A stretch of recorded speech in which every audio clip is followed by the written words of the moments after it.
says April Melkor here with another metals reviews.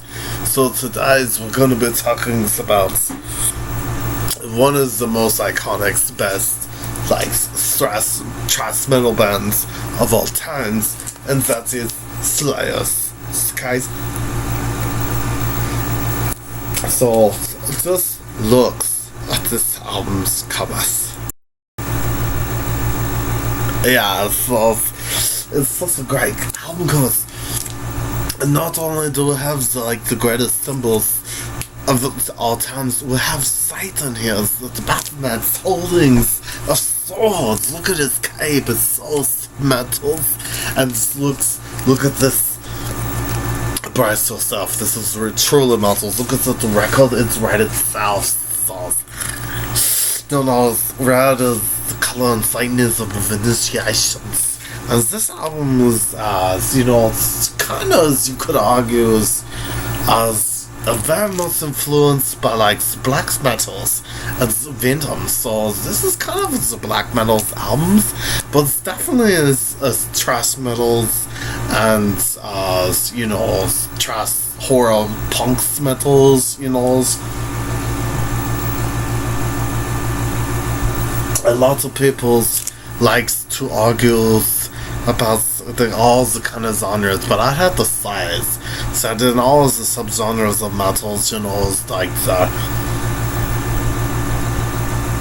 the black metals. Sorry, my hair gets in my mouth sometimes. I know, I'm sorry. It's all the people who don't have beautiful long hair don't understand, but anyways, so this is one of the best albums ever made, because you could see this is where thrash metals, black metals, punks metals, horror punks metals, dooms metals, all comes together to be Slayers. There's nothing like the first Slayer albums. Hello It's Slayer's second albums. It's really good as well, but this album is definitely slightly more black metals than that album's. And it's the side one of the songs, so basically it's A side, B side. I'm sure you understand by now, watching my videos, how records works. So pay attention. The first songs on the albums is Evil Has No Boundaries, which is true. It's those who are truly evil, like Emperor Melkor, and of course all of you who watch the videos, we know we cross boundaries. Boundaries only exist to be crossed, and so when people try to establish those boundaries with you, listen to them. Truly, I'm serious. I know. Hang on. Let the Emperor finish. Listen to them establish those boundaries. Understand why they are offended and upset, just so you can cross them further. That is what this song is about. It's one of the most metal songs ever, because it shows you the powers of gaslighting and fuckings with people. Then we move right on to the core of it all, and that is Antichrist. Damien himself, so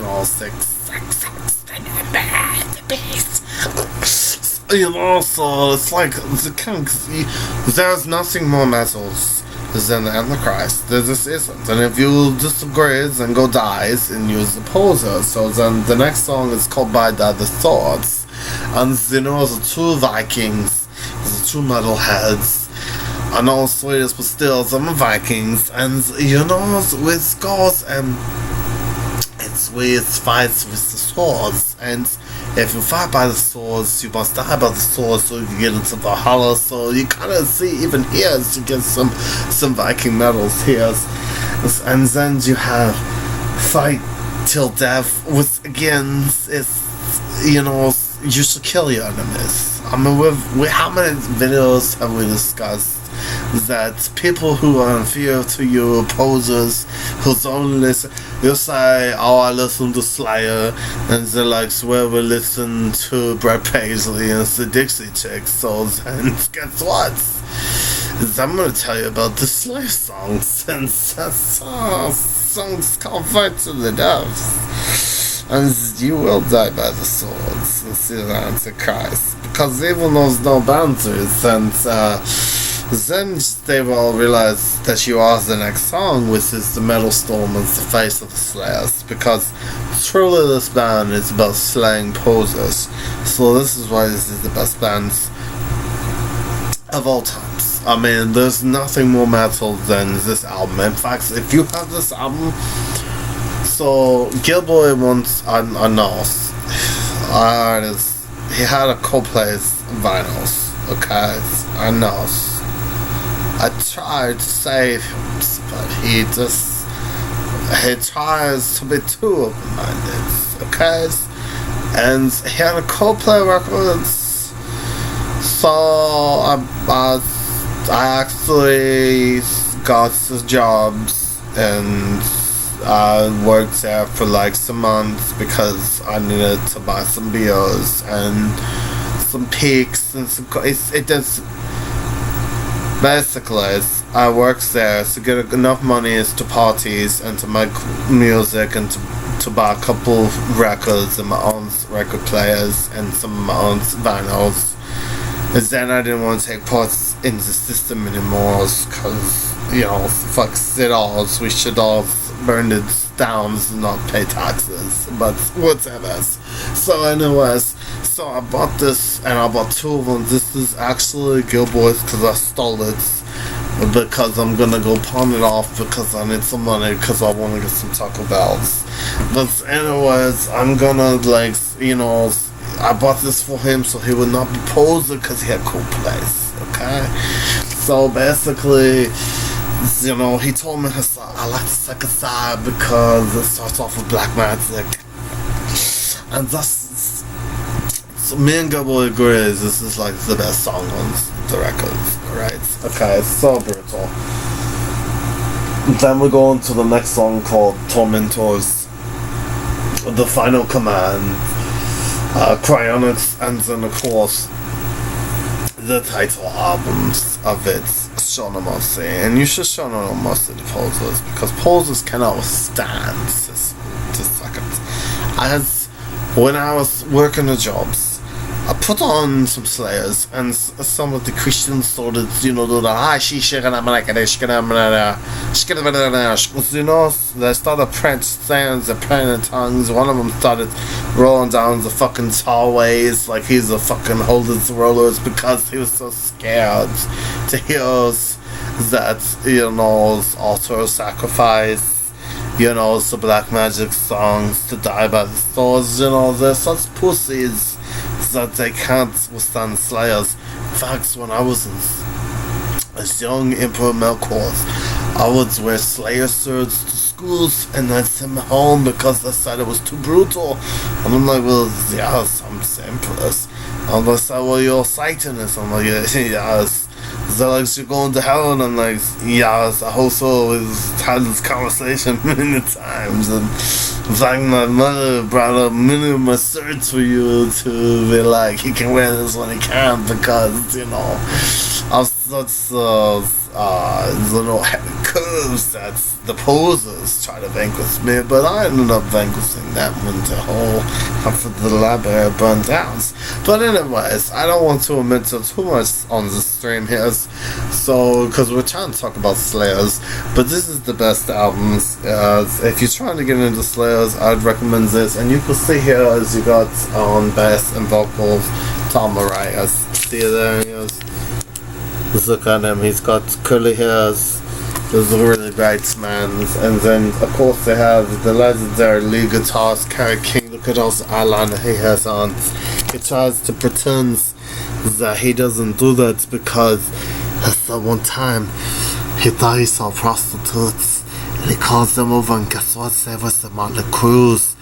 What's, you know, makes a lot of sense. Carrie King making some points here, but still look at him, he looks pretty handsome in eyeliner, doesn't he? So Robert Smith there, so Friday I'm in love there. So anyways, then you've got James Franco on drums there. Look at him, it's James Franco from the Marvel films. I'm just kidding, that's the great Dave Lombardos. And then you have Jeff Hanneman also on lead guitars, and you can see it's actually pretty black metal because it got the upside down cross, you know, the post cross, you know, the martyr cross, and with some Michael Christian martyrs, because that's what they want. They want to die and be with their Prince of Peace. So, anyways, just look at how brutal this centerfold is, though. Like, it's got all these old posters, I think, like, look at someone's their lives, you know, being posers, and then we just get the lyrics, you know. So it's a very beautiful album. Of course, this is a reprint because Gill-boy is too much of a broke bitch to afford the originals. But one day the Emperor finds it and steals it and adds it to his own collections because this reprint, which is pretty nice, because we showed you all it's the red records, yeah, the Slayers, yeah, it's pretty nice.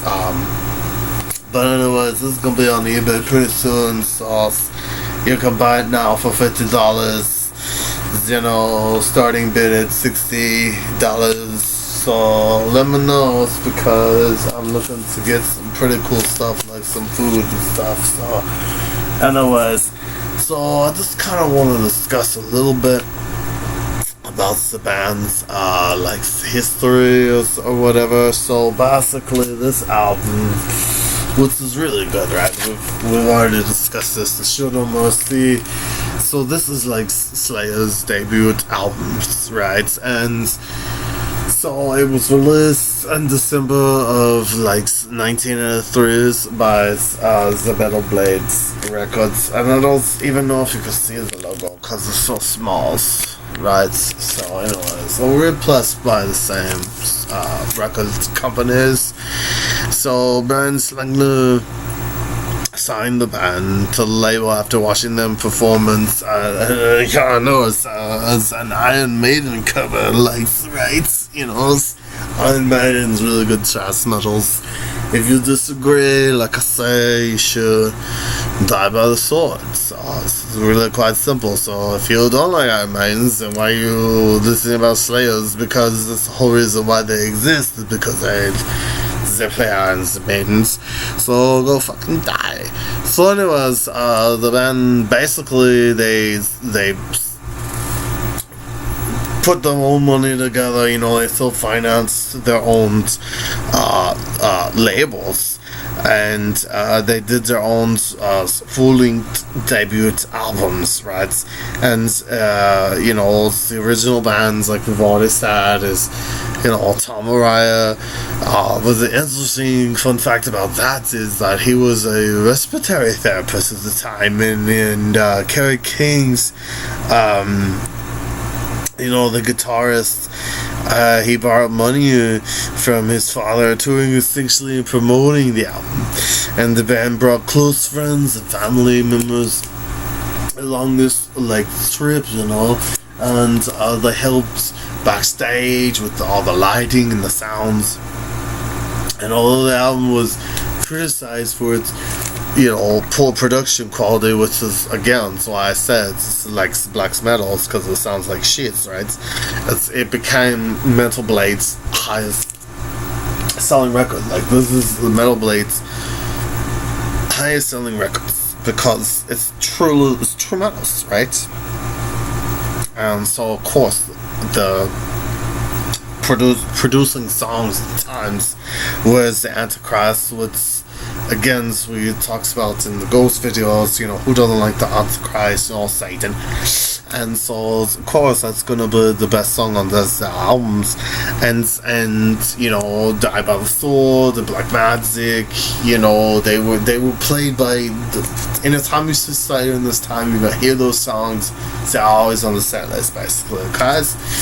And so basically, in this time period, you know, Slayer, they were opening act for like kind of other poser bands, because they were so metals and so non-posers that so many posers, they were like, well, we're gonna let you open for us, but you're better than us, but we have to pretend we're still the same acts, and so Slayer, they opened for the band called Beach, which is a good title for your band, because you are Beach. No one knows who you are. I couldn't even name 3 songs, and who cares, because Slayer's first album is False Appears, okay? And if you disagree, then you probably just, your opinion don't even matter, because you're a Beach, because you like Beach. You understand? So the Woodstock Club in Los Angeles, they perform, Beach performs 8 songs and all this stuff. It's Slayers went out there, they covered 6 songs and played some of their own songs. And what else? They were performing our main songs. The band was spotted by Brian Siegels. Okay, and here is basically, he was a former journalist of music that had recently founded the labels, the Metal Records, Metal Blade Records. And Staggles met with the band backstage and was like, "You're totally brutal, you kicked ass," and he asked them if they would like to be featured on the label's upcoming Metal Massacre 3 compilation album, and of course the band agreed.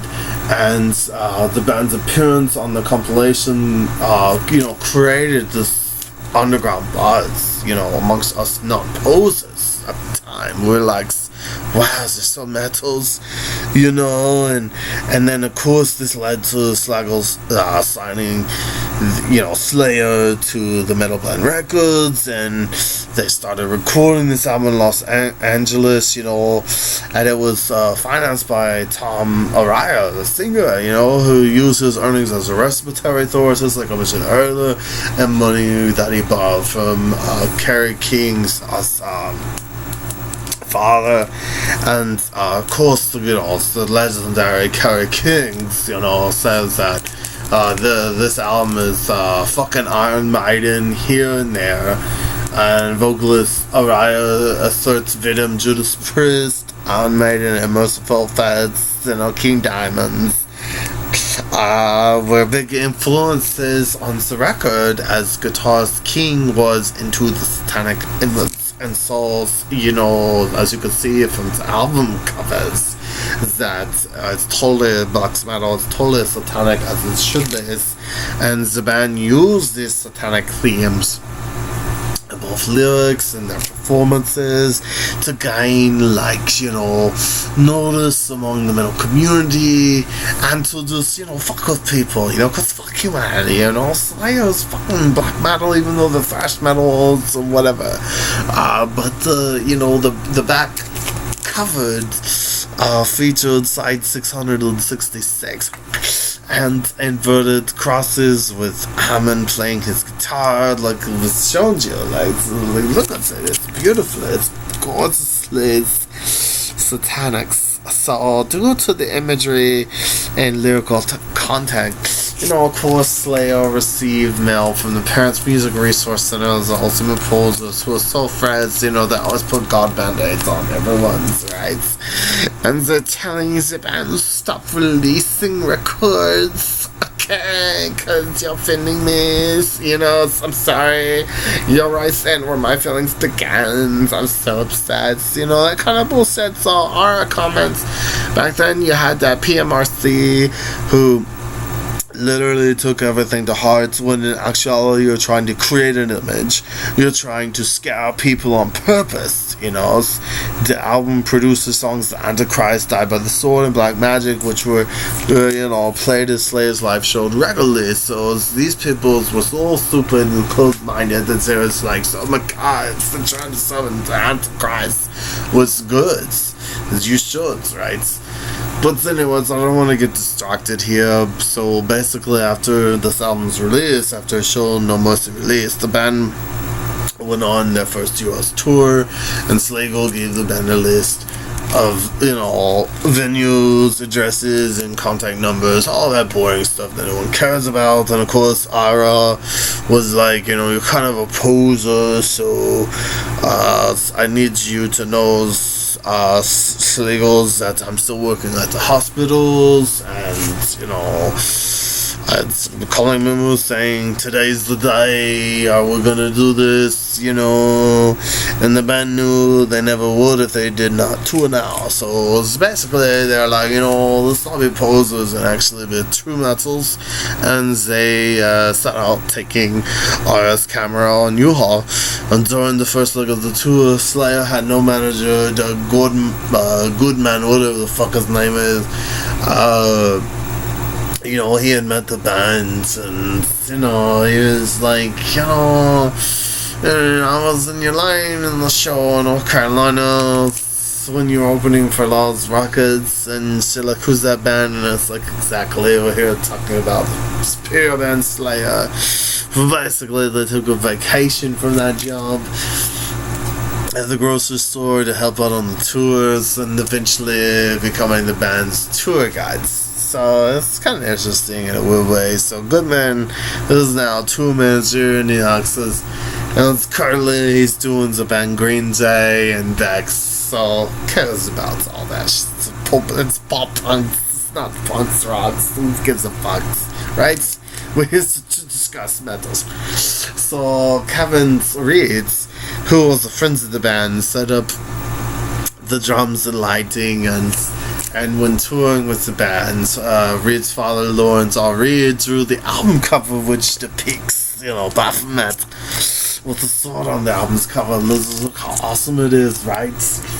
It's beautiful. And Arya's younger brother, Johnny Araya, who was 13 or, you know, 14, 15 at the time, was a roadie who set up the back line and sound, and the bands hardly made enough money at this time, you know, to even sustain themselves, only, you know, buying the essentials such as food, gas, and of course beers, right?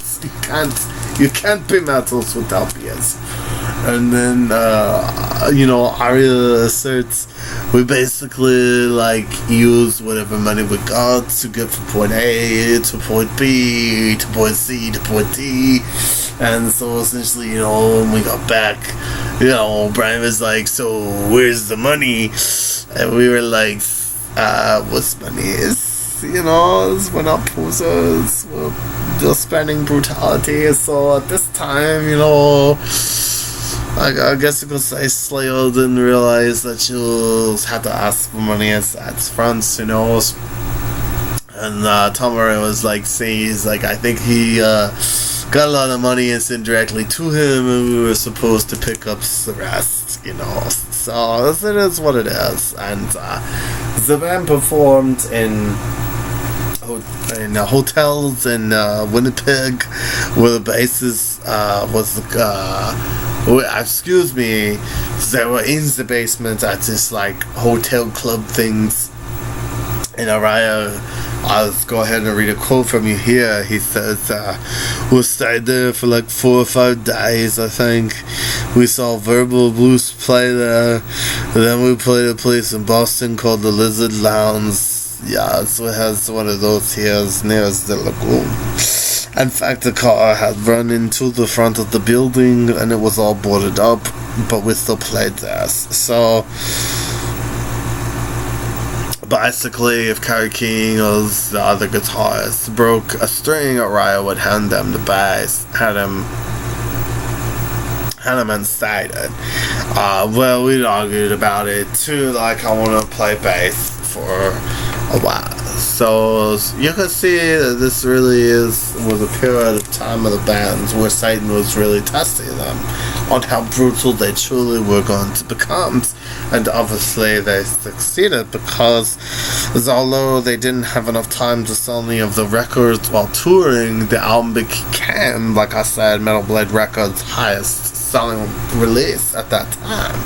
So 5,000 copies, essentially, it was exactly 5,000 copies, was the label's average, right? And Show No Mercy went on to sell between 15,500 and 20,000 copies in the United States. It also went on to sell more than 15,000 overseas, as Metal Blade had, worldwide rights. And so the success of this album led to Sligo wanting the band to release a new record and EPs. And of course, I believe that's when you get Haunting the Chapels, and of course, the iconic Hello Waits album. So anyways, we're here to talk about Show No Mercy, and Show No Mercy was met with polarized opinions and reviews, mostly negative when it was, issued, but in some recent reviews it can be considered a classic album. In 1984's Dave's Dickinson of Kerrang's, the least Pogo magazine of all time, crushed the album, defining it pure, unadulterated chunks. And while Bernardo of Metal Force, also not Pogo magazine, calls the record one of the heaviest, fastest, most awesome albums of all times. And then there was like a German magazine called, I believe, Hard Rock or Rock's Hards or some things, but they gave Show No Mercy a positive review, which remarked how Slave were basically, they said it's quotes, actually the hardest and fastest in comparison with their contemporaries Metallica and Exciters, and defined their music as heavy metal punks. So, in all music reviews, basically, Jeremy Ory had mixed feelings towards the album, saying that, even though the musicianship and production was, it remains solid, if essential parts of the Slayer legacy. Users basically give it 4 out of 5 on all its music, and with the Superposer magazine, Sputnik Music staff member Herman M. Campbell's, whatever the fuck his name is, described the album as fast, heavy, and mind-inducing, and capable of utter atrocity. But I kind of agree with him, which is kind of weird because when you agree with a poser, you have to understand it's like, broken clocks is like right twice a day or whatever they say. So sometimes posers, they get something, but then they don't get something else, but then they get another thing. So they're like, the clocks, it's they're right 2 times a day, so you kind of have to agree. Take it what it wills. But basically, it's a solo-fi production quality, gives the album a classic feeling. Okay, it's called black metal, you poser bitch. That's what we're here to ultimately discuss. So, like I said, we've come full circle with this kind of album review discussion.